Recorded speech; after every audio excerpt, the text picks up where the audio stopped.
Socialist unity centre of India, SSI communist, AIKKMS ರೈತ ಸಂಘಟನೆಗಳ ವತಿಯಿಂದ ಜಂಟಿಯಾಗಿ ಬೆಳಗಾವಿ ಜಿಲ್ಲೆಯಲ್ಲಿ ಏನು ಸರ್ಕಾರಿ ಆಸ್ಪತ್ರೆಗಳಲ್ಲಿ ಬಡ ಜನಗಳಿಗೆ ಸಿಗಬೇಕಾಗಿರ್ತಕ್ಕಂಥ ಸೌಲಭ್ಯಗಳು ಸಿಗ್ತಾ ಇಲ್ಲ, ಆ ಸೌಲಭ್ಯಗಳು ಕೊಡಬೇಕು ಅಂತ ಡಿಮ್ಯಾಂಡ್ ಮಾಡಿ ಬೇಡಿಕೆ ಇಟ್ಕೊಂಡು ಇವತ್ತು ಬಡ ಜನಗಳು ಹಲವಾರು ತಾಲೂಕುಗಳಿಂದ ಹೆಣ್ಣು ಮಕ್ಕಳು ದೊಡ್ಡ ಸಂಖ್ಯೆಯಲ್ಲಿ ಹೋರಾಟ ಬಂದಿದ್ದಾರೆ.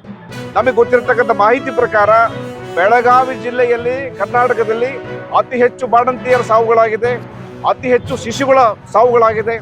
ಹಾಗಿದ್ರೆ ಇದು ಕಾರಣ ಏನು ಅಂತ ಹೇಳಿದ್ರೆ, ಸರ್ಕಾರಿ ಆಸ್ಪತ್ರೆಗಳಲ್ಲಿ ಆಪರೇಷನ್ ಥಿಯೇಟರ್ಗಳು ಸರಿಯಾಗಿಲ್ಲ, ಬೇಕಾಗಿರ್ತಕ್ಕಂಥ ಸೌಲಭ್ಯಗಳಿಲ್ಲ, ಆಪರೇಷನ್ ಆದ್ಮೇಲೆ ಕೊಡಬೇಕಾಗಿರ್ತಕ್ಕಂಥ ಔಷಧಿಗಳಿಲ್ಲ ಸರ್ಕಾರಿ ಆಸ್ಪತ್ರೆಗಳ ಇದರ ಸ್ಟೋರೇಜ್ನಲ್ಲಿ.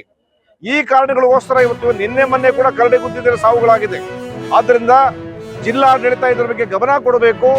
ಬರೀ ಜಿಲ್ಲಾ ಆಸ್ಪತ್ರೆ ಅಷ್ಟೇ ಇಲ್ಲ, ತಾಲೂಕು ಆಸ್ಪತ್ರೆಗಳಲ್ಲಿ PHCಗಳಲ್ಲಿ ಕೂಡ ಬೇಕಾಗಿರ್ತಕ್ಕಂಥ ಅವಶ್ಯಕ ಸರ್ಕಾರಿ ಡಾಕ್ಟರ್ಗಳನ್ನ, ವೈದ್ಯರನ್ನ ನೇಮಕ ಮಾಡಬೇಕು, ದಾದಿಯರನ್ನ ನೇಮಕ ಮಾಡಬೇಕು, ಔಷಧಿಗಳನ್ನು ಉಚಿತವಾಗಿ ಕೊಡಬೇಕು. BPL ಕಾರ್ಡ್ ಇದ್ದಂಥವ್ರಿಗೆ ಹೊರಗಡೆ ಕಳಿಸಬಾರದು, ಉಚಿತವಾಗಿ ಟೆಸ್ಟ್ಗಳನ್ನ ಮಾಡಬೇಕು. ಅದು ಮಾಡ್ತಾ ಇಲ್ಲ. ಎಲ್ಲಾ ವಿಷಯಗಳನ್ನ ಇವತ್ತು ಜಿಲ್ಲಾಧಿಕಾರಿಗಳ ಗಮನಕ್ಕೆ ತಂದಿದ್ದೀವಿ. ಜಿಲ್ಲಾಧಿಕಾರಿಗಳು ಕೇಳಿಸ್ಕೊಂಡಿದ್ದಾರೆ, ಎಲ್ಲಾ ಸಮಸ್ಯೆಗಳಿಗೆ ಪರಿಹಾರ ಹುಡ್ಕೋಣ ಅಂತ ಹೇಳಿದ್ದಾರೆ.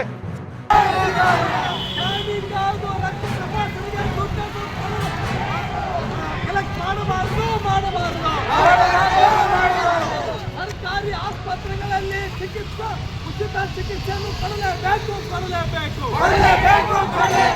ಸರ್ಕಾರಿ ಆಸ್ಪತ್ರೆಗಳಲ್ಲಿ